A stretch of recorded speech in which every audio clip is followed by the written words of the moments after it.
हर हर महादेव मित्रों।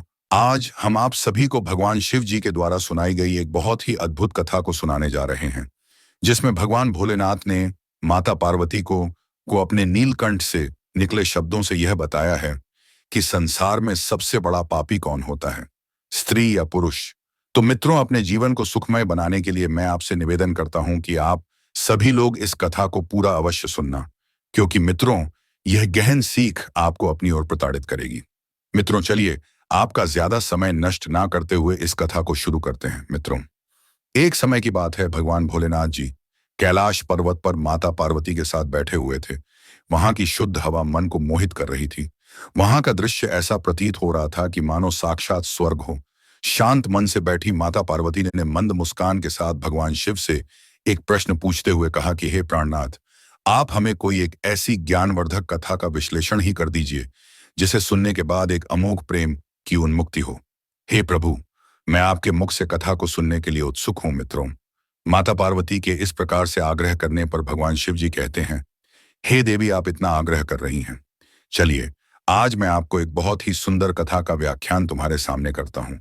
जो भी मनुष्य इस कथा को ध्यानपूर्वक पूरा सुनता है, उसका निश्चित ही कल्याण होता है और उसके बिगड़े हुए सभी कार्य सफल हो जाते हैं। उसकी सभी मनोकामनाएं पूर्ण हो जाती हैं। उसके घर में गरीबी और दरिद्रता कभी नहीं आती है। हे देवी, आज की कथा में उस समय का बखान है जब द्वापर युग का अंत हो रहा था और कलयुग का प्रारंभ होने वाला था। उसी समय मध्य देश में एक सुंदर और मन को मोह लेने वाला नगर हुआ करता था। उस नगर में चंद्रदेव नाम के एक प्रतापी राजा राज्य करते थे। उस राजा चंद्रदेव की 7 बेटियां थीं। सातों राजकुमारियां बहुत ही सुंदर थीं, लेकिन राजा की जो सबसे छोटी बेटी थी, वह अन्य राजकुमारियों की अपेक्षा ज्यादा सुंदर और बुद्धिमान थी, जिसका नाम सुकन्या था। राजा अपनी सभी पुत्रियों को बहुत प्रेम करता था। वह उनकी सभी इच्छाएं पूरी करता था, क्योंकि राजा चंद्रदेव की पत्नी की आकस्मिक मृत्यु हो गई थी। राजा अपनी बेटियों से इतना प्रेम इसलिए करता था कि उन्हें कभी ऐसा ना लगे कि उनकी मां नहीं है। वह उनके लिए तरह तरह के भोजन बनवाया करता था। वह अपनी सातों बेटियों के लिए अच्छे अच्छे खिलौने लाता था और अपनी सातों पुत्रियों की देखभाल के लिए उस राजा ने सैकड़ों दास दासियों को नियुक्त कर रखा था, जिससे कि उन्हें कभी किसी चीज की कमी ना हो।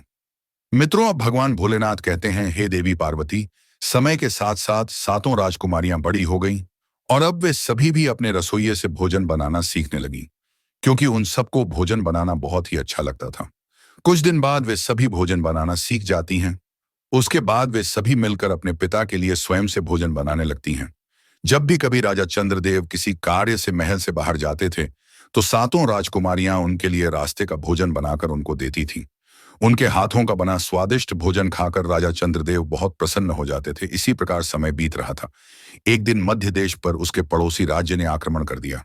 उस युद्ध में राजा की विजय हुई, परंतु राजा ने अपने वीर सेनापति उग्रसेन को उस युद्ध में खो दिया। सेनापति उग्रसेन की एक सुंदर पत्नी और एक बेटी थी। सेनापति की मृत्यु के बाद वे दोनों इस संसार में अकेले रह गए थे। फिर एक दिन सेनापति उग्रसेन की पत्नी राजा चंद्रसेन के महल में आती है और राजा से मदद मांगने लगती है।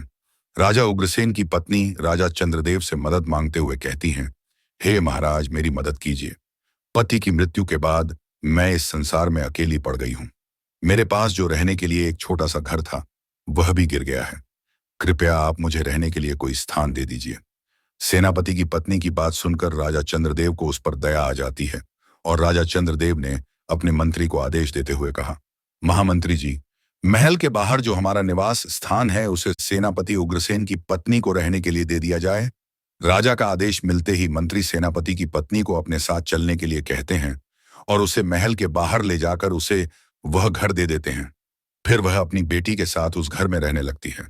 मित्रों, अब आगे भगवान शिव जी कहते हैं, हे देवी पार्वती, वह स्त्री शाम होते ही प्रतिदिन महल में आती और रसोई में जाकर राजकुमारी से आग मांगती थी। मित्रों, राजकुमारी सुकन्या को वह स्त्री बिल्कुल भी पसंद नहीं थी, क्योंकि उसकी आदतें सभी को बहुत ही ज्यादा लज्जित कर देने वाली थी। इसलिए जब भी सेनापति की पत्नी आग मांगने महल में आती, राजकुमारी सुकन्या उसका अपमान करने लगती थी और उस पर क्रोधित हो जाती थी। इसके साथ ही साथ वह गुस्से से उस सेनापति की पत्नी से कहती है कि तुम प्रतिदिन आग मांगने क्यों आती हो? क्या तुम्हारे घर में आग जलाने के लिए कुछ भी नहीं है क्या, जो तुम यहाँ पर रोज चली आती हो? जाओ अपने घर जाकर स्वयं आग जलाओ। अब दोबारा इस महल में आग मांगने मत आना। जब देखो तब मुंह उठाकर चली आती है। परंतु राजकुमारी की इन बातों का उस पर कोई असर नहीं होता है। अब अगले दिन शाम के समय सेनापति की पत्नी फिर से महल की रसोई में जाकर आग मांगने लगती है। जैसे ही राजकुमारी सुकन्या ने उसे देखा तो वह उस पर क्रोधित हो गई और उस सेनापति की पत्नी को रसोई से बाहर निकाल दिया। लेकिन उस पर राजकुमारी की बातों का कोई असर नहीं होता था। जब राजकुमारी उस पर क्रोधित होती तो उसकी बड़ी बहनें उसे शांत कराती और उसे समझाते हुए कहने लगती थी कि बहन उसे माफ कर दो, वह बेचारी विधवा है। यदि हम सब इसको थोड़ी सी आग दे देंगे और यह उससे आग जला लेगी तो क्या ही हो जाएगा। इससे हमारा तो कोई नुकसान नहीं होगा। जब देखो तब तुम उस स्त्री से लड़ती झगड़ रहती हो और उसको तुम इतना भला बुरा भी सुनाती हो। इसमें उस बेचारी का क्या दोष है? वह हमारे यहाँ आकर केवल हमारी रसोई से थोड़ी सी आग ही तो लेने आती है। इसमें उसे इतना सुनाने की क्या जरूरत है? तुमको भी समझना चाहिए कि एक विधवा स्त्री का सहारा बनने से कितना बड़ा पुण्य मिलता है। अब अपनी बड़ी बहनों की बात सुनकर छोटी राजकुमारी सुकन्या गुस्से में आकर अपनी बहनों से कहती हैं, अरे बहनों, आज तुम्हें मेरी बात समझ नहीं आ रही है, लेकिन देख लेना, एक ना एक दिन यह स्त्री हमारे साथ छल अवश्य करेगी, क्योंकि इसका चरित्र ठीक नहीं है और एक दिन यह हमारे लिए बहुत बड़ी मुसीबत पैदा कर देगी। मेरी इस बात को तुम सभी गांठ बांध लो, देख लेना ऐसा होगा जरूर। अब इतना कहकर छोटी राजकुमारी सुकन्या अपने कक्ष में चली गई। उसके बाद यह सिलसिला इसी तरह चलता रहा। अब वह औरत उन राजकुमारियों के प्रति षड्यंत्र रचने लगी। मित्रों, वह स्त्री बहुत ही दुष्ट स्वभाव की थी। एक दिन जब वह रसोई में आग मांगने जाती है तो वह सबसे नजर बचाकर राजा के भोजन में थोड़ी सी मिट्टी मिला देती है और राजा के लिए जो भोजन बना हुआ था उस भोजन को खराब कर देती है। एक दिन जब राजा चंद्रदेव भोजन कर रहे थे तब उन्हें भोजन को लेकर कुछ शंका उत्पन्न हुई। लेकिन राजा चंद्रदेव को अपनी बेटियों पर पूर्ण विश्वास था, क्योंकि उनका भोजन उनकी बेटियां बनाती थीं और राजा को अपनी सभी बेटियों से बहुत अधिक प्रेम था। इसलिए वह समझ नहीं पा रहे थे कि आखिर भोजन का स्वाद मिट्टी जैसा क्यों है। कौन है जो भोजन को खराब कर रहा है? अब यह सिलसिला रोज का हो गया था। जब राजा ऐसा भोजन करते करते थक गया तो फिर एक दिन राजा ने मन ही मन सोचा कि अब मुझे देखना चाहिए कि खाना बनाते समय हमारी बेटियां ऐसा क्या कर देती हैं जिससे भोजन का स्वाद मिट्टी जैसा हो जाता है। अब ऐसा सोचकर राजा चंद्रदेव अपने कक्ष में चला गया। अगले दिन जब सातों राजकुमारियां रसोई घर में भोजन बना रही थीं, तो राजा चंद्रदेव छिपकर देखने लगा कि मेरी बेटियां किस कारण मेरे भोजन को खराब करती हैं। ऐसा खराब भोजन खिलाकर वे मुझे क्यों मारना चाहती हैं? अपने मन में ऐसा विचार करते हुए राजा अपनी पुत्रियों को देखने लगा, क्योंकि वह अपनी पुत्रियों से प्यार भी बहुत करता था। इसलिए उसे इस बात पर यकीन नहीं हो रहा था। वह जानना चाहता था कि उसकी बेटियां भोजन खराब क्यों करती हैं। लेकिन जब उसने देखा कि उसकी बेटियां तो बड़ी ही स्वच्छता से भोजन को तैयार कर रही थीं, कुछ देर बाद भोजन बनकर तैयार हो गया। आगे उसने देखा कि उसकी बेटियों ने बड़ी सावधानी और स्वच्छता के साथ भोजन को ढककर एक सुरक्षित स्थान पर रख दिया। अन्य कार्य को करने के लिए रसोई घर से बाहर चली जाती है। इसके बाद राजा ने जो दृश्य देखा उसे देखकर वह बहुत आश्चर्यचकित हो गया।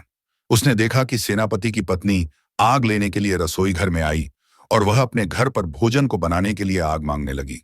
तभी उसे देखकर सुकन्या को उस पर क्रोध आ गया और वह क्रोधित होकर उसे डांटने लगी और कहने लगी, जब देखो मुंह उठाए आग मांगने चली आती हो। मैंने तुमको कितनी बार समझाया है, यहां पर आग मांगने मत आया करो, लेकिन तुम मेरी सुनती ही नहीं हो। जब उसके डांटने की आवाज उसकी बहनों ने सुना तो वे सभी उसके पास आती हैं और उसे समझाते हुए कहती हैं, बहन उसकी तो आदत है, रोज की तुम उस पर गुस्सा मत किया करो। मैंने तुम्हें पहले भी समझाया है, लेकिन तुमको समझ नहीं आया। उसके बाद जब वह स्त्री आग लेकर जाने लगी तभी उसने राजकुमारियों की नजर से बचकर सारे भोजन में मिट्टी मिला दी। इस प्रकार उसने सबसे नजरें बचाकर सारा खाना खराब कर दिया। जब राजा ने देखा कि उसकी बेटियों ने तो बहुत साफ सफाई और बड़े सुंदर तरीके से खाना बनाया था, लेकिन सेनापति की पत्नी ने आग लेने के बाद भोजन में मिट्टी मिला दी है, यह देखकर राजा को उस स्त्री पर क्रोध आ जाता है।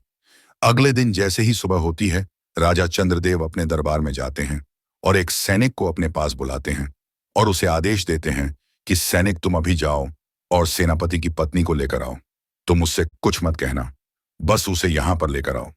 राजा का आदेश पाकर सैनिक उस स्त्री के घर जाता है और उसे अपने साथ लेकर दरबार में आ जाता है और राजा चंद्रदेव के सम्मुख खड़ा कर देता है। फिर राजा ने गुस्से से उससे सारी घटना के बारे में पूछा तो सेनापति की पत्नी ने चालाकी दिखाते हुए कहने लगी, महाराज मुझे क्षमा करें, मैं तो आपकी बुद्धिमत्ता की जांच कर रही थी, क्योंकि मैंने आपकी बुद्धिमानी के चर्चे अपने पति से बहुत सुने थे। इसीलिए मैं देखना चाहती थी कि आप कितने चतुर और बुद्धिमान हैं और कैसे समस्या का समाधान निकालते हैं। आगे वह सेनापति की स्त्री राजा चंद्रदेव की प्रशंसा करते हुए कहने लगी, हे महाराज, आप तो वास्तव में बहुत ही बुद्धिमान हैं। फिर वह हाथ जोड़कर कहती हैं, हे महाराज, मेरी इस गलती के लिए मुझे क्षमा कर दीजिए। आप तो न्यायप्रिय और समझदार हैं। मैं तो बस आपकी बुद्धिमत्ता की परीक्षा लेना चाहती थी, आप उसमें सफल हो गए हैं और मैं फंस गई हूं मित्रों। इस प्रकार उस दुष्ट स्त्री ने राजा को अपनी मीठी मीठी बातों के मायाजाल में उलझा दिया। उसकी ऐसी बातें सुनकर राजा भी उसकी समझदारी के कारण उस पर अत्यधिक प्रसन्न हो गया और उसकी सुंदरता पर मोहित हो गया। उसकी बातें सुनने के बाद राजा चंद्रदेव का मन परिवर्तित हो गया और उसे दंड देने के स्थान पर राजा चंद्रदेव ने उसे अपनी पत्नी बनाने का निर्णय कर लिया और उससे विवाह कर लिया। राजा के इस निर्णय को देखकर सारा राज्य दरबार सोच में पड़ गया, किंतु कोई कुछ नहीं बोल सकता था, क्योंकि यह एक राजा का फैसला था। अब राजा के साथ उस सेनापति की पत्नी का विवाह हुआ।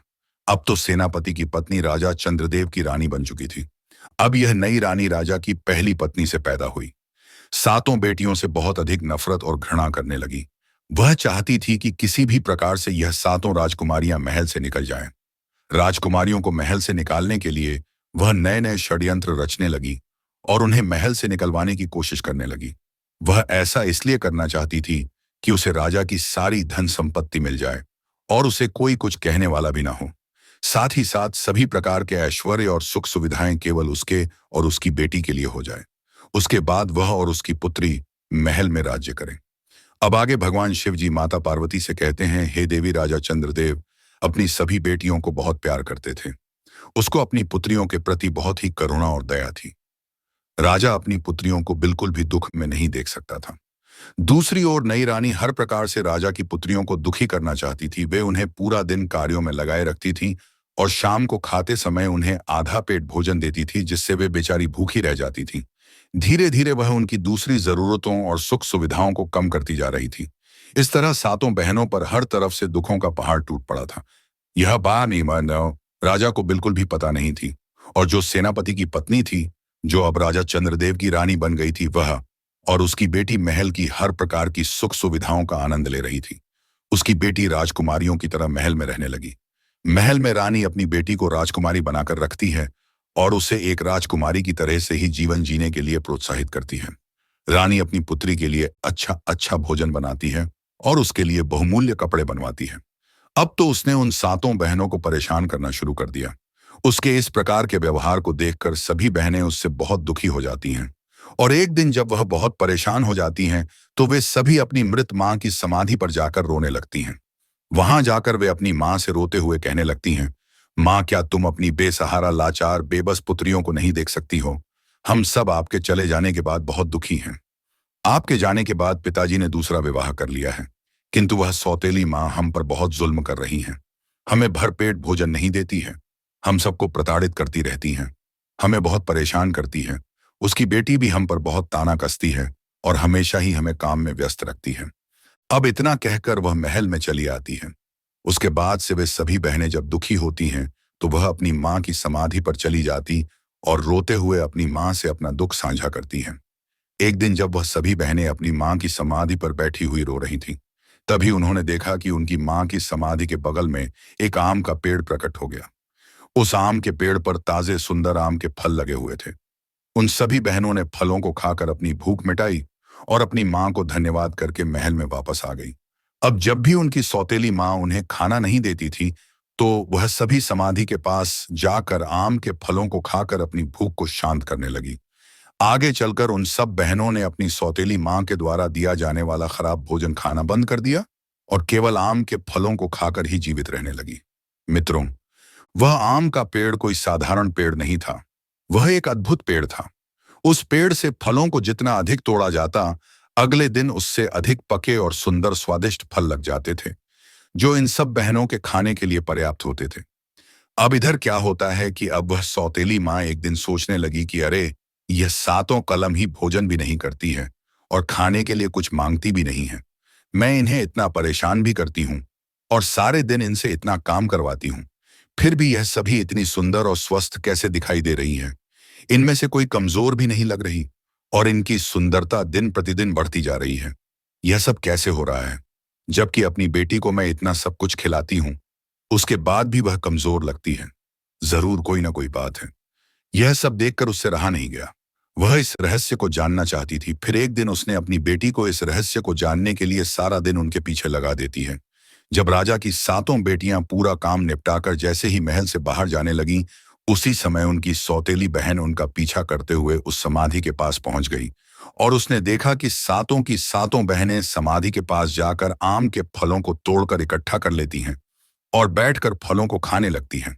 तभी अचानक से सुकन्या की नजर अपनी सौतेली बहन पर पड़ी। उसे यह बात समझते देर नहीं लगी कि उसकी सौतेली बहन उनका पीछा कर रही है। उसने यह बात अपनी सभी बहनों से बताई। उसने कहा, बहन, यह लड़की हम सबका पीछा कर रही है, हम सबको देख रही है। चलो हम डांट कर इसको यहां से भगा देते हैं और इन सभी फलों को छुपा देते हैं।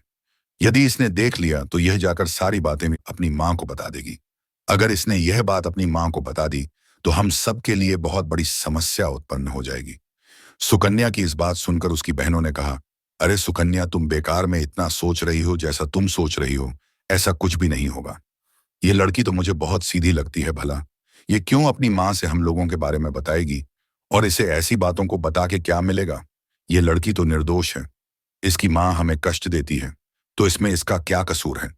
ऐसा कहकर वे उसे अपने पास बुला लेती हैं और उसको भी खाने के लिए कुछ आम के फल दे देती हैं। वह लड़की आम खाने के बाद वापस महल लौट आती है और अपनी मां के पास जाकर उन सातों बहनों की सच्चाई बताने लगती है। वह अपनी मां से कहती हैं, मां, यह सातों बहनें महल से निकलकर अपनी मां की समाधि के पास जाती हैं और उस समाधि के पास एक आम का पेड़ है। यह सभी उस पेड़ से आम के फल तोड़कर खाती हैं और उस पौधे के आम बहुत ही ज्यादा स्वादिष्ट हैं। मैंने ऐसा अद्भुत पेड़ जीवन में कभी नहीं देखा है। उस पेड़ से जितना फल तोड़ोगे उससे ज्यादा फल उसमें लग जाते हैं। वह फल बहुत ही सुंदर देखने में लगते हैं और खाने में तो वह और भी अधिक स्वादिष्ट होते हैं। मित्रों, अपनी बेटी के मुख से ऐसी बातें सुनकर रानी गुस्से से आग बबूला हो गई। फिर उसने मन ही मन सोचा कि अब मैं इन्हें महल से बाहर जाने के लिए कैसे रोकूं, जिससे कि यह उस आम के पेड़ के पास ना जा सके। अगले दिन उसने फिर से एक षड्यंत्र रचा और सारा दिन वह अपने कक्ष से बाहर नहीं निकली। जब यह बात राजा चंद्रदेव को पता चली तो उससे रहा नहीं गया और वह स्वयं ही रानी के कक्ष में जा पहुंचे और रानी से पूछने लगे, महारानी, क्या बात है? तुम इतना उदास क्यों हो? तुम्हारे दुख का क्या कारण है? राजा की बात सुनकर रानी ने कहा, महाराज, मेरे पेट में बहुत दर्द है। ऐसा लगता है कि जैसे यह दर्द मेरी जान ले लेगा। जब मैंने अपनी यह समस्या राजवैद्य को बताई तो उन्होंने कहा कि इस सहनीय दर्द से छुटकारा पाने के लिए आम के पौधे की जड़ को पानी में उबालकर जो पदार्थ तैयार होगा उसे पीना होगा। ऐसा करने से तुम्हारे पास पेट का दर्द ठीक हो जाएगा। फिर आगे उसने कहा, महाराज, आम का पेड़ आपकी पहली पत्नी की समाधि के पास है। आप सैनिकों से कहकर उस पेड़ की जड़ें लाने का आदेश दे दीजिए। फिर क्या था मित्रों, रानी की बात मानकर राजा ने उसी समय अपने सैनिकों को बुलाया और उनसे कहा कि सैनिकों, जाओ, महल के बाहर उद्यान में मेरी पत्नी की समाधि बनी है। उस समाधि के पास एक आम का पेड़ है। उस पेड़ को खोदकर उसकी जड़ें निकालकर मेरे पास ले आओ। सैनिकों ने तुरंत राजा की आज्ञा का पालन किया और उस सुंदर आम के पौधे की जड़ें खोदकर ले आए। उसके बाद रानी ने झूठ मूठ कर राजवैद्य का नाम लेते हुए कहा कि महाराज, राजवैद्य ने जैसा कहा था आप नौकरों से वैसा ही करने के लिए कहिए। मित्रों, रानी ने जैसा जैसा कहा उसी प्रकार राजा ने नौकरों के द्वारा उस पौधे की जड़ों को जल में उबालकर रानी के लिए उसे औषधि के रूप में तैयार करवा दिया और उसे रानी को पिलाया गया। पानी पीने के बाद उस दुष्ट रानी ने राजा चंद्रदेव से कहा, महाराज, अब मैं बिल्कुल ठीक हो गई हूं और बहुत अच्छा महसूस कर रही हूं। आपने मेरे लिए इतना सब कुछ किया, इसके लिए मैं आपकी सदा आभारी रहूंगी। तब राजा ने कहा कि महारानी, तुम यह क्या कह रही हो? यह तो मेरा फर्ज था। मैं आपका पति हूं और पति का धर्म होता है कि वह अपनी पत्नी की रक्षा करें। इधर अब अगले दिन जब वे सभी बहनें अपनी मां की समाधि पर गईं तो उन्होंने देखा कि समाधि के पास का अद्भुत आम का पौधा कटा पड़ा है और उसकी जड़ें गायब हैं। यह दृश्य देखकर वे सातों बहनें परेशान हो गईं और दुखी होकर वहीं बैठ गईं और विलाप करने लगी और सोचने लगी कि अब वे सभी कैसे अपनी भूख मिटाने के लिए कहाँ जाएंगी और क्या खाएंगी। यह सब सोचकर वे सभी बहुत चिंतित हो जाती हैं और दुखी होकर अपनी मां से प्रार्थना करने लगी। तभी उन्होंने देखा कि आम के पेड़ के स्थान पर एक छोटा सा सरोवर बन गया और उसमें से स्वादिष्ट भोजन निकलने लगा। यह देखकर सभी बहनें बहुत खुश हुईं और उसमें से कुछ भोजन लेकर खाने लगी, जो कि खाने में बहुत ही अधिक स्वादिष्ट था और उन्हें वह भोजन बहुत पसंद आया। अगले दिन भी वही हुआ और इसके बाद अब रोजाना यही होने लगा। हर रोज सभी राजकुमारियां अपनी मां की समाधि पर जाती, फिर वह उस सरोवर के पास जाकर खड़ी हो जाती हैं और उसमें स्वादिष्ट भोजन निकलने लगता है। वे सभी भोजन करती हैं और अपनी भूख को शांत कर लेती। इस प्रकार से आम का पेड़ उखड़ जाने के बाद भी सातों राजकुमारियों की पहले जैसी हालत देखकर रानी परेशान हो गई। उस दुष्ट रानी ने अपनी पुत्री को बुलाकर फिर से कहा, बेटी पता नहीं है क्या हो रहा है। मैंने तो उस आम के पौधे को नष्ट करवा दिया है जो रानी की समाधि के पास उगा था। उसके बाद भी वे सभी राजकुमारियां खुश रहती हैं। उन्हें किसी भी प्रकार की कोई चिंता क्यों नहीं है। वे खाती क्या है, क्योंकि महल में जो भोजन बनता है उससे मैं उन्हें खाने के लिए देती नहीं हूं। फिर भी वह सभी इतनी स्वस्थ कैसे हैं? मैं तो यही सोच सोच कर परेशान हूं। फिर वह दुष्ट रानी अपनी बेटी को दोबारा से उनके पीछे उनकी जासूसी करने के लिए लगा देती है और अपनी बेटी से कहती है, इनका पीछा करके पता लगाओ कि उनके इस खुशी के पीछे का क्या रहस्य है। अपनी मां की बात मानकर उसकी बेटी उन सातों राजकुमारियों के पीछे छे छुप छुप कर चलने लगी। वे सातों बहनें समाधि के पास जाकर उस सरोवर से निकले हुए भोजन को लिया और वह जमीन पर बैठकर उस भोजन को करने लगी। तभी सुकन्या की नजर सौतेली मां की बेटी पर पड़ी। वह छुप कर उन पर नजर रख रही थी। जब सुकन्या ने उसे देखा तो उसने अपनी बहनों से कहा कि बहनों देखो, यह लड़की दोबारा यहाँ पर आ गई है और हम पर नजर रख रही है। चलो हम सभी इस तालाब को ढक देते हैं, जिससे कि वह इस सरोवर को ना देख सके। यदि उसने देख लिया तो वह जाकर अपनी दुष्ट मां को बता देगी। अगर उसने अपनी मां को बता दिया तो वह फिर से हमारे प्रति कोई षड्यंत्र रचेगी और हम सबको परेशान करेगी। सुकन्या की बात सुनकर उसकी बड़ी बहनों ने फिर से उसे समझाते हुए कहा, सुकन्या तुम व्यर्थ में चिंतित हो रही हो। तुम उस बेचारी पर बिना किसी वजह के संदेह कर रही हो। वह तो अभी बच्ची है, भला वह क्यों ऐसा करेगी। फिर उन सभी बहनों ने अपनी सौतेली बहन को अपने पास बुला लिया और उसे भी खाने के वह स्वादिष्ट भोजन दे दिया। मित्रों, सुकन्या को छोड़कर राजा की 6 बेटियां बिल्कुल भोली भाली और सरल स्वभाव की थीं। उन्हें अपनी सौतेली मां के षड्यंत्र के बारे में कुछ भी नहीं पता था। इसीलिए जब भी सुकन्या अपनी बहनों से कुछ कहती थी तो उन्हें उसकी कोई भी बात समझ में नहीं आती थी और वह सोचती थी कि यह अभी छोटी है, इसीलिए इसे कुछ ज्यादा ही सभी पर संदेह हो रहा है। जब उनकी सौतेली मां को सातों राजकुमारियों के बारे में यह भोजन वाली बात अपनी बेटी के द्वारा पता चली तो वह क्रोध से तिलमिला उठी और उसने अपनी दासी को आदेश देते हुए कहा, जाओ और सैनिकों को बुलाकर लाओ। रानी का आदेश मिलते ही दासी सैनिकों को बुला लाई। फिर रानी ने सैनिकों से कहा, जाओ इसी क्षण रानी की समाधि को नष्ट कर दो और उसके पास जो सरोवर बना है उसे मिट्टी और पत्थर से भर दो। उस निर्दयी रानी की आज्ञा पाकर सैनिक महल से बाहर जाते हैं और पहली रानी की समाधि को नष्ट कर देते हैं और सरोवर को कंकड़ पत्थर और मिट्टी से भर देते हैं। अगले दिन जब सातों राजकुमारियां उद्यान में जाती हैं तो वे देखती हैं कि उद्यान में उनकी मां की समाधि ही नहीं है। यह देखकर वह बहुत ज्यादा दुखी हो जाती और जोर जोर से करुण स्वर में विलाप करने लगी। अब उनके पास जीने का कोई और रास्ता नहीं बचा था। यही सब सोचकर वह सातों राजकुमारियां परेशान हो गईं। अब मित्रों, भगवान शिव जी आगे की कथा सुनाते हुए कहते हैं, हे देवी, उन सातों राजकुमारियों के साथ इतना सब कुछ करने के बाद भी वह दुष्ट रानी संतुष्ट नहीं हुई और एक दिन उसने फिर से एक बीमारी का बहाना करके अपने कक्ष से सारा दिन बाहर नहीं निकली। जब राजा को दासी के द्वारा पता चला कि महारानी बीमार है तो राजा ने सोचा, चलकर रानी की बीमारी का कारण जानते हैं। यह सोचकर राजा चंद्रदेव रानी के कक्ष में जाते हैं और रानी को देखकर कहते हैं, महारानी आप चिंता ना कीजिए, मैं तुम्हारी बीमारी को ठीक करने के लिए तुम्हें अच्छे से अच्छे वैद्य को दिखाऊंगा और तुम जल्दी ठीक हो जाओगी। मित्रों, राजा को इस बात के बारे में तनिक भी खबर नहीं थी कि रानी बीमार नहीं है। वह तो राजकुमारियों को महल से बाहर निकलवाने के लिए षड्यंत्र रच रही है। राजा के इस प्रकार से कहने पर वह कहती है, हे महाराज, आपको परेशान होने की कोई जरूरत नहीं है। आप हमारे लिए एक छोटा सा कार्य कर दीजिए, मैं ठीक हो जाऊंगी। रानी की बात सुनकर राजा ने कहा, महारानी आप बताइए मुझे कौन सा कार्य करना होगा। आप निसंकोच होकर कहिए, मैं उसे अवश्य पूरा करूंगा। मैं आपको वचन देता हूं वह कार्य अवश्य ही पूर्ण होगा। फिर रानी ने कहा, महाराज मेरे जीवन को बचाने के लिए आपको अपनी पहली पत्नी की सातों बेटियों को मारना होगा और उनकी हत्या करने के बाद उनका खून लाकर मेरे अंगुलियों में लगाना होगा।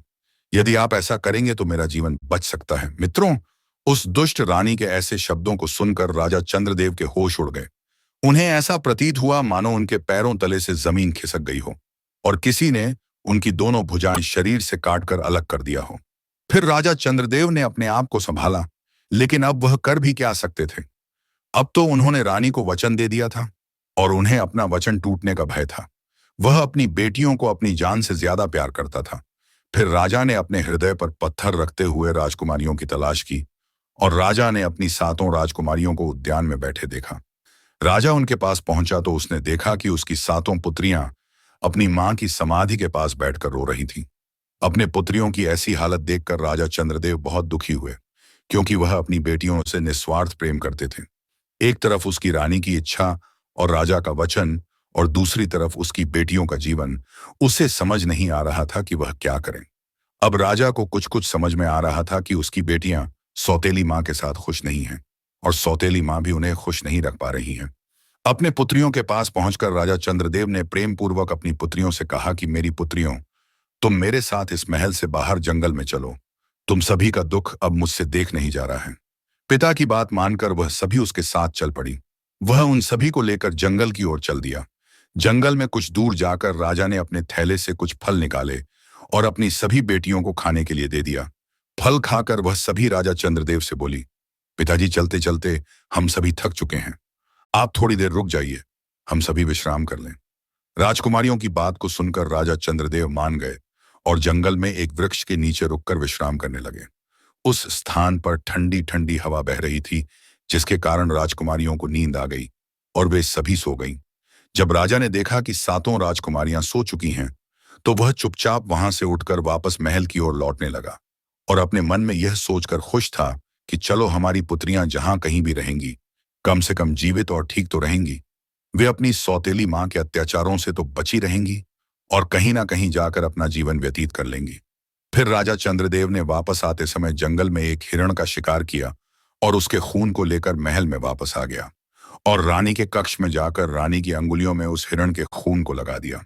यह देखकर वह दुष्ट रानी बहुत प्रसन्न हुई और मन ही मन में यह सोचकर खुश थी कि अच्छा हुआ, राजा ने सातों राजकुमारियों को मार दिया है। फिर उसने राजा से कहा, हे महाराज, अब मैं बिल्कुल ठीक महसूस कर रही हूं। उधर जंगल में राजा के चले जाने के बाद जब सातों बहनों की नींद खुली, तो उन्होंने अपने आप को घने जंगल में अकेला पाया। जंगली जानवरों की आवाजों को सुना तो वह जंगली जानवरों की आवाजों को सुनकर भय से कांपने लगी और जोर जोर से चीखने चिल्लाने लगी और अपनी पूरी शक्ति के साथ अपने पिता राजा चंद्रदेव को पुकारने लगी। उन्हें आशा थी कि उनकी आवाज को सुनकर उनके पिता जरूर आएंगे, लेकिन उन सबको ऐसा करते हुए बहुत समय गुजर गया, लेकिन राजा नहीं आए। उन सबको अपनी आवाज के अतिरिक्त अन्य किसी मनुष्य की आवाज नहीं सुनाई दे रही थी। मित्रों, आगे भगवान शिव जी कहते हैं, हे देवी पार्वती, ठीक उसी दिन अंगदेश के 7 राजकुमार अपने पिता से आज्ञा लेकर शिकार खेलने के उद्देश्य से आए थे। जब वे शिकार खेलकर वापस अपने राज्य अंगदेश की ओर लौट रहे थे, तभी उनके सबसे छोटे राजकुमार ने अपने भाइयों को रोकते हुए कहा कि भैया ठहरिए, जंगल में जरूर कोई फंसा हुआ है और हम सबको उसकी सहायता करने के लिए चलना चाहिए। क्या पता किसी को हमारी जरूरत हो। जब उन सभी भाइयों ने भी उन सभी राजकुमारियों की आ रही आवाजों को सुना, तो वे सभी जिस दिशा से आवाज आ रही थी, उसी दिशा में उन सभी ने अपना घोड़ा दौड़ा दिया और थोड़ी ही देर में उस स्थान पर पहुंच जाते हैं जहां पर वे सातों राजकुमारियां थीं। वे सभी रो रही थीं। उन्हें रोता देख राजकुमारों को उन पर दया आ जाती है। फिर उनमें से सबसे बड़े राजकुमार ने बहुत ही मीठे स्वर में उन राजकुमारियों से पूछा, हे सुंदर राजकुमारियों, तुम सब कौन हो और इस घने जंगल में क्या कर रही हो? तुम्हारे साथ कोई है या तुम सभी अकेली ही हो? अब उस राजकुमार के पूछने पर उन राजकुमारियों ने अपनी सारी कहानी उन सातों भाइयों को सुना दी। उनकी कहानी सुनने के बाद सातों राजकुमारों ने यह निश्चय किया कि इन सबको अपने साथ अपने राज्य में ले चलते हैं और पिताजी की आज्ञा लेकर इनसे विवाह कर लेंगे। यह निर्णय लेने के बाद सबसे बड़े राजकुमार ने पूछा, क्या तुम सभी हम 7 भाइयों से विवाह करोगी और इसके साथ ही साथ हमारे राज्य चलोगी? अब उस राजकुमार की बात वे सातों राजकुमारियां मान लेती हैं और उनके साथ अंगदेश की ओर चल देती हैं। अंगदेश पहुंचकर राजकुमारों ने अपने पिता से आज्ञा लेकर राजकुमारियों से विवाह किया। सबसे छोटे राजकुमार ने राजकुमारी सुकन्या से विवाह किया, जो देखने में अत्यधिक सुंदर, गुणवान और बुद्धिमान थी। इस प्रकार से सातों राजकुमारों का विवाह उन सातों राजकुमारियों के साथ हो गया। विवाह की खुशी में अंग के राजा ने बहुत ही भव्य भोज का आयोजन किया। उसने सारी राज्य की प्रजा को आमंत्रित किया और भोजन कराया। मित्रों, उसके बाद सभी राजकुमार अपनी अपनी पत्नियों के साथ सुखमय जीवन व्यतीत करने लगे। फिर कई वर्षों बाद सुकन्या ने एक पुत्र को जन्म दिया। पुत्र प्राप्ति से सारा राज्य परिवार बहुत खुश था। उन्हें ऐसा लगता था कि लड़के का एक पिता नहीं, बल्कि सात पिता हैं और सात माताएं हैं। वे सभी उसे बहुत प्यार करते थे और सब मिलकर अपने बच्चे की तरह उसका पालन पोषण करते थे। इस तरह से धीरे धीरे समय बीतने लगा। एक दिन सबसे छोटे राजकुमार ने अपने भाइयों से कहा, भाइयों, मेरा शिकार खेलने का बहुत मन है। मैं शिकार पर जाना चाहता हूँ। उसने अपनी पत्नी सुकन्या से भी कहा कि मैं शिकार पर जाना चाहता हूँ। फिर उसने अपनी पत्नी और अपने भाइयों से आज्ञा लेकर अपने घोड़े पर सवार होकर शिकार खेलने के लिए राज्य से बाहर निकल जाता है। परंतु कई दिन बीत जाने के बाद भी वह वापस नहीं आया और इसी तरह दिन बीतते गए। लेकिन राजकुमार वापस लौटकर महल में नहीं आया। जब कई दिन बीत गए तो राजकुमार और राजकुमारियों को बहुत दुख हुआ। फिर उन 6 राजकुमारों ने अपनी पत्नी से कहा, हम सभी छोटे भाई को खोजने जाएंगे और उसे ढूंढकर अपने साथ लेकर आएंगे। उसके भाइयों ने कहा कि वह अपने भाई के बारे में जाकर देखेंगे कि उसके साथ आखिर ऐसा क्या हुआ, वह कहाँ चला गया है। इतना कहकर वे सभी राजकुमार छोटे राजकुमार की तलाश में राजमहल से निकल गए। मित्रों, कई दिन बीत गए। वे राजकुमार भी वापस नहीं आए। यह जानकर सातों राजकुमारियों को बहुत ज्यादा दुख हुआ और वे परेशान हो गईं और आपस में विचार करने लगी कि उनके पतियों को किसी ने जंगल में मार तो नहीं दिया या उनके साथ कुछ गलत तो नहीं हो गया। इस तरह समय बीतता गया, परंतु वे राजकुमार लौटकर वापस नहीं आए। एक दिन सुकन्या अपने पुत्र को लेकर महल की छत पर टहल रही थी। उसी समय एक व्यक्ति महल के द्वार पर भिक्षा मांगने के लिए आता है। उसने काले वस्त्र पहन रखे थे और द्वारपालों से स्वयं को एक साधु बता रहा था। उसे देखकर द्वारपाल उसे रोकते हुए कहते हैं, हे सन्यासी, तुम अंदर नहीं जा सकते हो। राजा के सभी पुत्र एक दिन शिकार खेलने गए थे, परंतु वे सभी वापस नहीं आए। हम सभी को लगता है कि उन राजकुमारों की किसी ने हत्या कर दी है और उनकी विधवा पत्नियों को तुम्हारे भिक्षा मांगने से परेशानी हो सकती है। इसलिए हे सन्यासी, तुम अंदर मत जाओ। द्वारपाल ने उसे खूब रोकने की कोशिश की, लेकिन उस आदमी ने कहा कि मैं एक साधु हूं और साधु को भिक्षा देना और भोजन देना पुण्य का काम है। मित्रों, आगे भगवान शिव जी कहते हैं, हे देवी, वास्तव में वह कोई साधु नहीं था। वह तो एक जादूगर था जिसका नाम हर्ष था। उसने कई बार द्वारपालों से महल के अंदर जाने की इजाजत मांगी। जब द्वारपालों ने उसे नहीं जाने दिया, तब उस जादूगर हर्ष ने अपने जादू के माया जाल से उन्हें सुला दिया और महल के अंदर चला गया। उधर छोटी राजकुमारी महल की छत पर से यह दृश्य देख रही थी। तभी अचानक से उस जादूगर की नजर राजकुमारी सुकन्या के ऊपर पड़ी, जिसे देखकर वह उस पर मोहित हो गया और सोचने लगा, यह स्त्री तो स्वर्ग की अप्सराओं के समान सुंदर है। इसके नेत्र तो कमल की पंखुड़ियों के समान सुंदर है। उसने इतनी सुंदर स्त्री अपने जीवन काल में कभी नहीं देखी थी। अब वह जादूगर छोटी राजकुमारी पर पूरी तरह से मोहित हो गया और मन ही मन उसे पाने की चाह रखने लगा। फिर वह छोटी राजकुमारी के पास गया और उसने राजकुमारी से कहा, मैं तुम्हें पसंद करता हूं और मैं तुम्हारे साथ विवाह करके अपना सारा जीवन व्यतीत करना चाहता हूं। तुम मेरे साथ मेरे घर चलो राजकुमारी। सुकन्या उस अनजान व्यक्ति को देखकर और उसकी ऐसी बातें सुनकर डर गई और डरते हुए सुकन्या ने कहा, तुम कौन हो? मैं तुम्हें नहीं जानती। मैं तुम्हारे साथ विवाह नहीं कर सकती, क्योंकि मेरा विवाह हो चुका है और मेरा एक छोटा सा बच्चा भी है और अपने बेटे के लिए मैं निश्चित रूप से यहीं रहूंगी और अपने बेटे का पालन पोषण करूंगी। मैं इसे छोड़कर कहीं भी नहीं जाऊंगी और मुझे कोई और चीज की जरूरत है। मित्रों, उस जादूगर ने राजकुमारी को बहुत से लोभ और लालच दिए, लेकिन राजकुमारी सुकन्या जादूगर की किसी भी बात में नहीं आई और उसने कहा कि अब मैं अपने पति की तलाश करूंगी और मुझे भगवान पर यकीन है कि वह मेरी इस कार्य में अवश्य मेरी मदद करेंगे। मित्र, राजकुमारी ने जब उस जादूगर को ऐसा कहकर मना कर दिया, अब तो उस साधु को गुस्सा आ गया, क्योंकि उसे ना सुनने की बिल्कुल भी आदत नहीं थी। वह सोचने लगा, यह राजकुमारी मेरे साथ विवाह करने के लिए राजी क्यों नहीं हो रही है। वह जादूगर राजकुमारी से बार बार आग्रह करने लगा, लेकिन राजकुमारी सुकन्या ने क्रोधित होकर जादूगर हर्ष से कहा, यहां से चले जाओ, अन्यथा मैं तुम्हें सैनिकों से कहकर बंदी बनवाकर कारागार में डलवा दूंगी। राजकुमारी की यह बात सुनकर जादूगर हर्ष को क्रोध आ गया और उसने सुकन्या को अपने जादू के बल पर एक छोटे से काले कुत्ते में बदल दिया और कहने लगा, राजकुमारी, यदि तुम अपनी इच्छा से मेरे साथ नहीं चलोगी तो मेरी जादू की शक्ति से मेरे साथ चलोगी। जब उस जादूगर ने राजकुमारी को कुत्ता बना दिया, तो कुत्ता बनकर वह महल में इधर उधर भागने लगी। अब वह कर भी क्या सकती थी? उसके पास कोई शक्ति भी नहीं थी जिससे कि वह अपनी दूसरी बहनों को बता सके कि उसके साथ क्या हुआ है। विवश होकर वह एक कुत्ते के रूप में अपनी विवशता लिए जादूगर के इशारे पर चलने लगी। फिर जादूगर उसे अपने साथ लेकर जाने लगा। जैसे ही वह महल के दरवाजे पर पहुंचा तो द्वारपालों ने उससे पूछा कि तुमने इस छोटे से कुत्ते को कहां से लिया है? तो उस जादूगर ने जवाब दिया कि राजकुमारियों ने इस कुत्ते को मुझे एक उपहार के रूप में दिया है। यह सुनते ही द्वारपालों ने उससे आगे कुछ नहीं पूछा और उसे महल से बाहर जाने की इजाजत दे दी। कुछ समय बाद जब सुकन्या की बहनों ने बच्चे के रोने की आवाज सुनी, तो वे सभी भागकर उसके कक्ष में गईं। तो उन्होंने देखा कि वहां कक्ष में कोई भी नहीं था। उन्होंने चारों ओर देखा, लेकिन उन्हें सुकन्या कहीं भी दिखाई नहीं दी। उन्होंने सारे राजमहल में खोजा, परंतु उन्हें राजकुमारी नहीं मिली। फिर उन्होंने द्वारपाल को बुलाया और पूछा, क्या तुमने राजकुमारी को महल से बाहर जाते हुए देखा है? राजकुमारियों के पूछने पर द्वारपाल ने कहा, राजकुमारी जी, छोटी राजकुमारी महल से बाहर नहीं गई, परंतु एक सन्यासी महल से बाहर गया था। उसके हाथ में एक काला कुत्ता था। द्वारपाल की बात सुनकर राजकुमारियों ने अंदाजा लगा लिया कि अवश्य ही सुकन्या के साथ कुछ बुरा हुआ है और वह कहीं चली गई है। उसके साथ जरूर कोई षड्यंत्र रचा गया है। वह बेचारी कर भी क्या सकती थी? फिर उन सभी राजकुमारियों ने सुकन्या के पुत्र को मिलजुल कर पाल लिया और उसका अच्छे से देखभाल करने लगी। धीरे धीरे वह बड़ा होने लगा। जब वह 16 वर्ष का हो गया, तो एक दिन उसने राजकुमारियों से कहा, माँ, हमारे पिताजी कहाँ हैं? राजकुमार के पूछने पर सबसे बड़ी राजकुमारी ने उसे सारा किस्सा सुना दिया। जब राजकुमार ने अपने माता पिता और ताऊ के बारे में सुना, तो वह बहुत दुखी हो गया और उसके मन में अपने माता पिता और ताऊ की खोज कर लाने की तीव्र जिज्ञासा उठने लगी। उसने मन ही मन में दृढ़ संकल्प लिया कि उसके परिवार वाले चाहे संसार में कहीं भी किसी भी कोने में हो, वह उन्हें ढूंढकर अवश्य लाएगा। इतना कहकर वह महल से जाने लगा।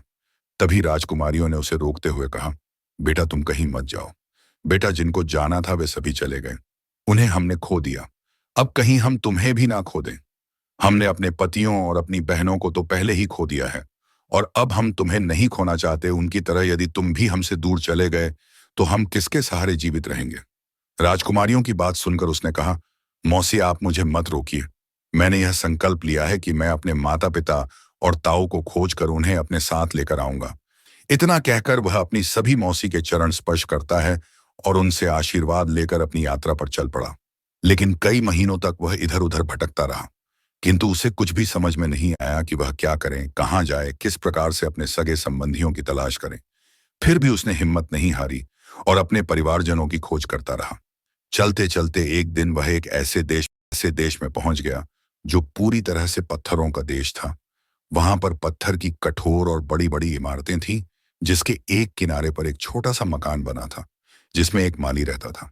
जब वह उस इमारत को देख रहा था, तभी माली की पत्नी ने देख लिया और भागकर घर से बाहर आ गई और कहने लगी, अरे बच्चे, तुम कौन हो और तुमने इस खतरनाक स्थान पर आने की हिम्मत कैसे की? उस लड़के ने कहा कि मैं एक राजकुमार हूं। मैं यहाँ अपने माता पिता और अपने ताऊ को ढूंढने आया हूं। मेरी माँ को एक जादूगर ने अपने जादू के बल से मेरी माँ को कुत्ता बनाकर अपने साथ ले आया है। उसकी बात सुनकर माली की पत्नी ने कहा, बेटा, यह देश और यह स्थान एक दुष्ट जादूगर का ही है। उसके पास हर हर प्रकार की शक्ति है। जो भी व्यक्ति उसकी आज्ञा का उल्लंघन करता है या उसका अपमान करता है, उसको वह अपनी जादू की शक्ति से पत्थर या पेड़ बना देता है। तुम यहाँ पर जो पेड़ और पत्थर देख रहे हो, ये सब कभी जीवित प्राणी थे। इन सबको हमारे मालिक जादूगर हर्ष ने अपनी काली शक्तियों के बल पर इस रूप में परिवर्तित कर दिया है। कुछ समय पहले यहाँ एक राजा आया था। उसके कुछ समय बाद उसके 6 भाई भी यहाँ पर आए थे। जादूगर हर्ष ने उन सबको पत्थर और पेड़ में बदल दिया है। आगे माली की पत्नी कहती है, हे राजकुमार, केवल यही लोग दुर्भाग्यशाली नहीं हैं। इनके अतिरिक्त एक बहुत सुंदर रानी भी इस पत्थर के महल में कैद है, जिसको इस दुष्ट जादूगर ने पिछले 17 वर्षों से कैद करके रखा है। जादूगर उससे विवाह करना चाहता है, लेकिन वह जादूगर से नफरत करती है और वह जादूगर को छूने भी नहीं देती है। माली की पत्नी की बातें सुनकर छोटे राजकुमार ने विचार किया, अवश्य ही यह कैसे सब मेरे माता पिता और मेरे ताऊ ही हैं। आखिरकार अंत में मैंने उन सबको खोज ही लिया, जिसके लिए मैं इतने समय से भटक रहा था। इसके बाद उसने अपनी कहानी उस माली की पत्नी को बताई और प्रार्थना करते हुए बोला, हे देवी, आप मेरी सहायता करें, जिससे कि वह उन असहाय और लाचार लोगों को उस दुष्ट जादूगर के मायाजाल से बाहर निकाल सके और उन्हें उस दुष्ट की कैद से आजाद करवा सके। माली की पत्नी ने राजकुमार को यह आश्वासन दिया कि वह उसकी मदद करेगी। फिर उस मालिन ने यह बात अपने पति से बताई तो वह भी राजकुमार की मदद करने के लिए तैयार हो गया और उन दोनों ने सोचा कि हो सकता है कि इसकी मदद करके हम भी इस जादूगर से बच जाए, क्योंकि मित्रों, वे दोनों भी उनके जुल्मों के शिकार थे। इसलिए उसने उस लड़के का साथ देने के लिए तैयार हो गए। उसके बाद उस माली की पत्नी ने उसको अपना रूप बदलने के लिए कहा और उसने राजकुमार को समझाते हुए कहा, राजकुमार, यदि तुम्हें इस रूप में जादूगर ने देख लिया तो वह तुम्हें भी पत्थर में बदल देगा। मालिन की बात मानकर राजकुमार ने अपना भेष बदलकर एक लड़की की वेशभूषा धारण कर ली और धोती पहनकर माली की पत्नी के साथ उसकी पुत्री बनकर रहने लगा। एक दिन जादूगर हर्ष अपने सुंदर बगीचे में घूम रहा था। तभी उसने लड़की बने राजकुमार को देखा तो उसने माली की पत्नी को बुलाया और उससे पूछा, वह लड़की कौन है? तो माली की पत्नी ने उसे बताया कि वह लड़की उसकी पुत्री है। इस तरह से जादूगर और राजकुमार की पहली मुलाकात हुई। राजकुमार एक लड़की के भेष में जादूगर से अपनी पहचान छुपाकर मिलता है और जादूगर उसको देखकर उससे कहता है कि तुम बहुत ही सुंदर हो। कल तुम मेरी ओर से एक उपहार लेकर उस पत्थर के महल में जाना। उस महल में एक सुंदर स्त्री रहती है। तुम उसे उपहार देना और उससे कहना कि यह उपहार जादूगर हर्ष ने तुम्हारे लिए भेजा है। मित्रों, जादूगर की बात सुनकर राजकुमार बहुत प्रसन्न हो जाता। वह सोचने लगता है कि कल वह अपनी मां के लिए उपहार लेकर जाएगा और उनसे मिलेगा। फिर वह जादूगर से मिलने के बाद वह भागकर माली की पत्नी के पास गया और इस बारे में उसने उसको बताया और विचार विमर्श करने के बाद उसने निश्चय किया कि वह इसी भेष में रहेगा, क्योंकि इस भेष में उसको कोई पहचान नहीं सकता। उसने निर्णय लिया कि उचित अवसर आने पर वह अपनी मां को छोड़ डालेगा। मित्रों, राजकुमारी सुकन्या ने राजकुमार के जन्म के समय उसके गले में एक हार पहनाया था, जो अभी भी उसने पहन रखा था। माली की पत्नी की नजर राजकुमार के गले में पहने हुए हार पर पड़ी तो उसने राजकुमार से कहा, हे राजकुमार, जब जादूगर तुम्हें उपहार दे तो उस समय तुम उस उपहार के अंदर अपना हार छुपा देना, जिसे देखकर तुम्हारी मां तुम्हें आसानी से पहचान जाएंगी। और आगे माली की पत्नी ने कहा, हे राजकुमार, यह सब कार्य आसान नहीं होगा। इस कार्य को करते समय तुम्हें सावधानी बरतनी होगी। जब तुम महल में जाओगे तो तुम्हें एक सैनिक मिलेगा जो राजकुमारी सुकन्या के ऊपर नजर रखता है। मित्रों, अगले दिन वह जादूगर फूलों का एक गुलदस्ता लेकर लड़की बने राजकुमार के पास आता है और उससे कहता है कि जाओ, इसे उस सुंदर स्त्री को मेरी तरफ से उपहार स्वरूप दे देना। अब तो राजकुमार को फूलों का गुलदस्ता जादूगर की तरफ से अपनी मां तक पहुंचाने का मौका मिल चुका था। अब वे हर रोज फूलों का गुलदस्ता रानी तक पहुंचाने लगा। जादूगर की एक दासी हमेशा उसकी मां के कमरे में रहती थी। अंत में एक दिन किस्मत ने उस राजकुमार का साथ दिया और उसको एक ऐसा मौका मिल गया जब कमरे में उसकी मां के अतिरिक्त और कोई दूसरा व्यक्ति नहीं था। तब उसको कोई भी नहीं देख सकता था। तब उसने अपने गले में पहने हुए हार को गले से निकालकर उस फूल के गुलदस्ते में बांधकर अपनी मां सुकन्या के पास रख दिया और उनके समीप बैठ गया। कुछ देर बाद सुकन्या की नजर गुलदस्ते के साथ बंधे हुए हार पर पड़ी। हार देखते ही वह उस हार को पहचान गई और इधर उधर अपने पुत्र को खोजने लगी। अपनी मां को इस प्रकार से व्याकुल देखकर राजकुमार ने अपनी सच्चाई राजकुमारी सुकन्या से बता दी।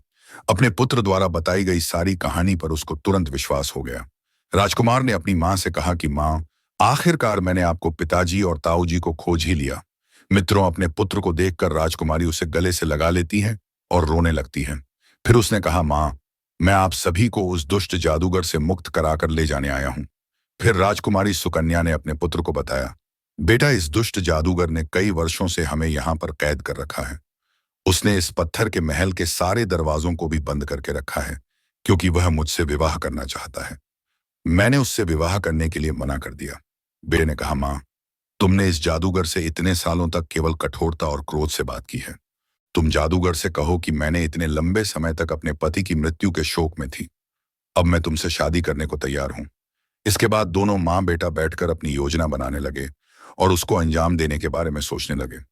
आगे राजकुमार कहता है, मां, आप जब उससे प्रेम से बात करेंगी तो हमें उसकी कमजोरी का पता लगाने का मौका मिल जाएगा कि उसकी कमजोरी क्या है। क्या उसे मारा जा सकता है? अपने पुत्र की बात राजकुमारी सुकन्या ने मान ली। अगले दिन राजकुमारी ने जादूगर हर्ष के लिए संदेश भिजवा दिया, जैसा कि उसके पुत्र ने सुझाव दिया था। और फिर वह भागते हुए राजकुमारी के पास आया और उससे विवाह करने के लिए कहने लगा और उसे अपने महल में चलने के लिए विनती करने लगा। लेकिन राजकुमारी ने उसको कहा कि इससे पहले कि वह उससे शादी करें, उसे उसको अधिक समय देना चाहिए, ताकि वह एक दूसरे को अच्छी तरह से जान सके और एक दूसरे को भली भांति समझ सके। इसके बाद राजकुमारी ने जादूगर से पूछा, क्या आप अमर हैं? क्या आपको कभी मृत्यु छू नहीं सकती है? क्या आप मानव जाति को महसूस करने के लिए एक महान जादूगर हैं? तब जादूगर ने कहा, तुम यह क्यों पूछ रही हो? तब राजकुमारी ने कहा, यदि आपको मुझसे विवाह करना है तो मेरे प्रश्नों का उत्तर देना होगा। मुझे आपके बारे में जानने का हक है, क्योंकि मैं आगे चलकर आपकी पत्नी बनने वाली हूं। इसलिए आपके बारे में मैं सब कुछ जानना चाहती हूं। यदि कभी आपके ऊपर कोई मुसीबत आ गई तो मैं उससे किस प्रकार आपको बचा पाऊंगी? पहले पति और पुत्र को तो मैंने खो दिया, लेकिन अगर मैं तुमसे शादी करूंगी और मैं तुम्हें खो दूंगी तो मैं किसके सहारे रहूंगी? राजकुमारी की बातों को सुनकर जादूगर हर्ष प्रसन्नता से फूल उठा और उसने खुश होकर कहा, हे राजकुमारी, तुम चिंता मत करो। मुझे कोई नहीं मार सकता जब तक कोई उस तोते को नहीं मारेगा। जादूगर की ऐसी बात सुनकर राजकुमारी सुकन्या ने बहुत ही प्रेम से पूछा, आप किस तोते की बात कर रहे हैं? तो उसने सच्चाई बताते हुए कहा, राजकुमारी, यहां से पूर्व की ओर 20 कोस की दूरी पर एक अत्यंत ही विशालकाय जंगल है। उस जंगल के बीच में एक विशालकाय वृक्ष है। उस वृक्ष की खोखल में एक पिंजरा है जिसमें एक तोता रहता है। उसी तोते के जीवन पर मेरा जीवन निर्भर है। जब तक वह तोता जीवित रहेगा तब तक मुझे कोई नहीं मार सकता, क्योंकि उस तोते को मारना असंभव है। तोते को किसी प्रकार से चोट नहीं पहुंचाई जा सकती। उस तोते को सुरक्षित बनाए रखने के लिए मैंने वहां बहुत से गुलामों को नियुक्त कर रखा है, जो चारों पहर उसकी सुरक्षा करते हैं। जो भी मेरे अतिरिक्त उस स्थान पर जाता है उसे मेरे गुलाम मृत्यु के घाट उतार देते हैं। इतना कहकर वह अपने महल में चला जाता है। अगले दिन जब राजकुमार अपनी मां के पास आता है तो राजकुमारी सुकन्या सारी बातें अपने पुत्र से बता देती हैं, लेकिन बेटे की जान को खतरे में पड़ता देखकर राजकुमारी उसे मना करते हुए कहती हैं, बेटा, तुम उस स्थान पर मत जाना, वहां बहुत खतरा है। मित्रों, कोई भी मां हो वह अपने पुत्र को कभी किसी खतरे में नहीं डालना चाहती है। आगे भगवान शिव जी माता पार्वती से कहते हैं, हे देवी, राजकुमार ने बहुत कोशिश करने के बाद अपनी मां को समझाया और कहा, मां जी, यदि मैं उस तोते को नहीं लाया तो आप और पिताजी और अपने सभी ताऊ को इस दुष्ट जादूगर से कैसे मुक्ति दिलाऊंगा? उसकी बात सुनने के बाद डरते हुए राजकुमारी सुकन्या ने उसे जाने की आज्ञा दे दी। राजकुमार ने अपनी मां को आश्वासन दिया कि वह जल्दी वापस लौट आएगा। तब तक आप इस दुष्ट जादूगर को अपनी बातों के मायाजाल में उलझा कर रहे। अपनी मां को आश्वासन देकर वह पूर्व दिशा में तोते की तलाश में निकल गया। काफी लंबा सफर तय करने के कारण वह बहुत थक चुका था। उसने सोचा, थोड़ी देर विश्राम कर लेते हैं, उसके बाद आगे सफर तय करेंगे। यह सोचकर वह एक पेड़ के नीचे आराम करने लगा। ठंडी ठंडी हवा के झोंकों के कारण उसको नींद आ गई। जब वह नींद से उठा तो उसे काफी देर हो गई थी, रात होने लगी। तब वह भागते हुए आगे का रास्ता तय करने लगा। कुछ घंटों बाद वह अपने गंतव्य स्थान पर पहुंच गया। उसने देखा, जंगल में एक विशालकाय पेड़ था। उस पेड़ के चारों तरफ उस दुष्ट जादूगर के पहरेदार चक्कर लगा रहे हैं। वह छुपकर मौके की तलाश करने लगा। जब रात हुई तो उसने देखा, उस जादूगर के सभी पहरेदार सो गए हैं।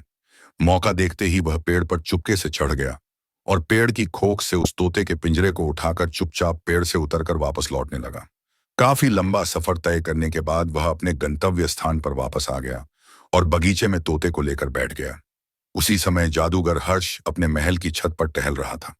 जब उसने राजकुमार के हाथों में उस तोते को देखा तो वह भागते हुए राजकुमार के पास आया और बोला, बेटा, तुम कौन हो और यह तोता तुम्हें कहाँ मिला? इसे तुम मुझे दे दो, इसके बदले में मैं तुम्हें बहुत सारा धन दौलत दूंगा। लेकिन राजकुमार ने जादूगर को मना कर दिया। राजकुमार ने कहा कि नहीं, मैं अपने तोते को तुम्हें नहीं दे सकता।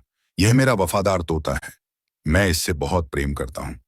फिर उस दुष्ट जादूगर हर्ष ने कहा, इसके बदले, हे बालक, इसके बदले तुम्हें क्या चाहिए? मैं तुम्हें सब कुछ देने के लिए तैयार हूं। तुम्हें जो कुछ भी चाहिए मुझे बताओ। इस तोते के बदले मुझे बताओ, मैं तुम्हें अपना सब कुछ देने के लिए तैयार हूं। अब उस जादूगर की यह बात सुनकर राजकुमार उससे बोला कि ठीक है, अगर तुम इसके बदले सब कुछ देना ही चाहते हो तो तुम सबसे पहले उन 7 राजकुमारों को मुक्त करो जिसको तुमने पत्थर और वृक्ष बना रखा है। जादूगर ने कहा, ठीक है, तुम्हारी इच्छा पूर्ण होगी। फिर उस जादूगर ने उन 7 राजकुमार को उनके वास्तविक रूप में बदल दिया। फिर जादूगर ने कहा, मैंने तुम्हारी बात मान ली, अब तुम मुझे यह तोता दे दो। उसकी बात सुनकर राजकुमार ने कहा, इतनी जल्दी भी क्या है? अब मेरी दूसरी शर्त सुनो। तुमने जितने भी निर्दोष व्यक्तियों को कैद कर रखा है उन्हें आजाद करो। जादूगर ने उन सभी कैदियों को अपने कैद से मुक्त कर दिया। मित्रों, पल भर में ही वह स्थान स्वर्ग के समान सुंदर बन गया। चारों तरफ सुंदर सुंदर पेड़ पौधे दिखने लगे। पंछियों के चहचहाने से चारों तरफ खुशहाली छा गई। सभी मनुष्य और जीव जंतु राजकुमार का आभार प्रकट करते हुए धन्यवाद देने लगे। फिर जादूगर ने राजकुमार से कहा, अब यह तोता मुझे वापस कर दो। मैंने तुम्हारी सभी शर्तें पूरी कर दी हैं मित्रों। उस जादूगर की बात सुनकर राजकुमार हंसने लगा और अपने वास्तविक रूप में आते हुए बोला, अरे दुष्ट, तूने मेरे माता पिता और ताऊ पर बहुत अत्याचार किया है। मैं तुझे कभी माफ नहीं कर सकता। इतना कहकर राजकुमार ने उस तोते को पिंजरे से निकालकर उसकी गर्दन मोड़ दी और तोता मर गया। अब उस तोते के मरते ही जादूगर हर्ष के शरीर से प्राण निकल गए। जादूगर के मरते ही वह तोता फिर से जीवित हो गया और राजकुमार का धन्यवाद करते हुए कहने लगा, हे राजकुमार, मैं जीवन भर आपका आभारी रहूंगा। आपने मुझे इस दुष्ट जादूगर की कैद से मुक्ति दिलाई है। इतना कहकर वह तोता उड़ गया। उसके बाद राजकुमार अपने पिता और ताऊ के साथ जाकर अपनी मां को आजाद कराता है। जब राजकुमारी सुकन्या अपने पति को अपने सम्मुख देखती हैं, तो वह अपने पति को देखकर बहुत प्रसन्न होती है। फिर वे सभी अपने राजमहल वापस लौट आते हैं। इधर राजकुमारी की बहन अपने पने पति का इंतजार कर रही थी। कुछ समय बाद वे सभी अपने राजमहल में पहुंच जाते हैं। अपने पतियों को और अपनी बहन को देखकर राजकुमारी बहुत प्रसन्न हो जाती है। मित्रों, इस प्रकार से राजकुमार ने अपने माता पिता और ताऊ को उस दुष्ट जादूगर की कैद से आजाद करा दिया। उसके बाद वे सभी सुखी पूर्वक अपना जीवन व्यतीत करने लगी। फिर कुछ दिनों बाद राजकुमार ने अपनी मां से पूछा, मां, आप कहाँ रहती थी? अपने पुत्र की बात सुनकर राजकुमारी सुकन्या ने अपने पति और पुत्र को सारी घटना के बारे में बता दिया। राजकुमारी के साथ हुई घटना को सुनकर सभी राजकुमारों को उसकी सौतेली मां पर क्रोध आ गया और उन्होंने इस प्रतिशोध का बदला लेने के लिए मध्य देश पर चढ़ाई कर दी। जब यह बात मध्य देश के राजा को पता चली कि उनकी 7 राजकुमारियां जीवित हैं और उनके पति बदला लेने के लिए आ रहे हैं, तो पहले वह डर गया। फिर उसे इस बात से खुशी हुई कि अभी भी उसकी बेटी जीवित है। जब उसने अपनी बेटियों और राजकुमार को देखा तो वह बहुत खुश हुआ और उनको गले लगाकर रोने लगा। और फिर उसने सारी सच्चाई अपनी बेटियों को बता दिया कि मैं मजबूर था, इसलिए मुझे ऐसा करना पड़ा। बेटी, मैं अपने किए हुए कर्मों पर बहुत शर्मिंदा हूं। मुझे माफ कर दो। तुम्हें पता है, मैं तुम सभी से बहुत प्रेम करता हूं। अपने पिता को रोता देख 7 राजकुमारियां समझाते हुए कहती हैं, हम पिताजी, आप निर्दोष हैं। जो हम सबके भाग्य में विधाता ने लिखा था वही हुआ। इसमें आप अपने आप को दोष मत दीजिए। हम सब ने ऐसे कर्म किए होंगे जिनका फल हम सभी को इस जन्म में चुकाना पड़ा। राजा चंद्रदेव अपनी बेटियों की बात सुनकर बहुत प्रसन्न हुए और फिर राजकुमारियों ने पूछा, पिताजी, सौतेली मां कहाँ है? तो राजा चंद्रदेव ने कहा, बेटी, उसे उसके किए गए बुरे कर्मों की सजा मिल गई। एक दिन वह रसोई में खाना बना रही थी, तभी उसके वस्त्रों में आग लग गई और वह जलकर मृत्यु को प्राप्त हो गई। यह सुनकर उन राजकुमारियों को बहुत दुख हुआ, परंतु वह कर भी क्या सकती थी मित्रों। इसलिए कहा गया है, मनुष्य को कभी भी किसी के साथ कपट और छल नहीं करना चाहिए और ना ही कभी अपने आप को सबसे श्रेष्ठ समझना चाहिए। जो भी मनुष्य अपने आप को सबसे श्रेष्ठ समझता है, उसका एक ना एक दिन पतन अवश्य हो जाता है। मित्रों, अब भगवान शिव जी माता पार्वती से कहते हैं, हे देवी, मनुष्य जीवन में जो भी करता है उसे उसके लिए अच्छे बुरे कर्मों का फल अवश्य भुगतना पड़ता है। यह विधि का विधान है। इसलिए मनुष्य को सदैव धैर्य और बुद्धिमत्ता से काम करना चाहिए। किसी भी कार्य को करने से पहले एक बार उसके परिणाम के बारे में अवश्य सोचना चाहिए। आगे भगवान शिव जी कहते हैं, हे देवी, इस प्रकार से आज की यह ज्ञानवर्धक कहानी समाप्त हुई। कथा को सुनकर माता पार्वती भी हर्ष और उल्लास से भर गई। आशा करते हैं कि आप सभी को यह कहानी पसंद आई होगी। अगर आपको यह कहानी पसंद आई है तो इस वीडियो में हर हर महादेव कमेंट अवश्य करें। बाकी मित्रों, इस वीडियो को ज्यादा से ज्यादा लोगों में शेयर भी करें। मिलते हैं अगले वीडियो में। बाकी मित्रों, आप सभी का वीडियो को यहाँ तक देखने के लिए दिल से धन्यवाद।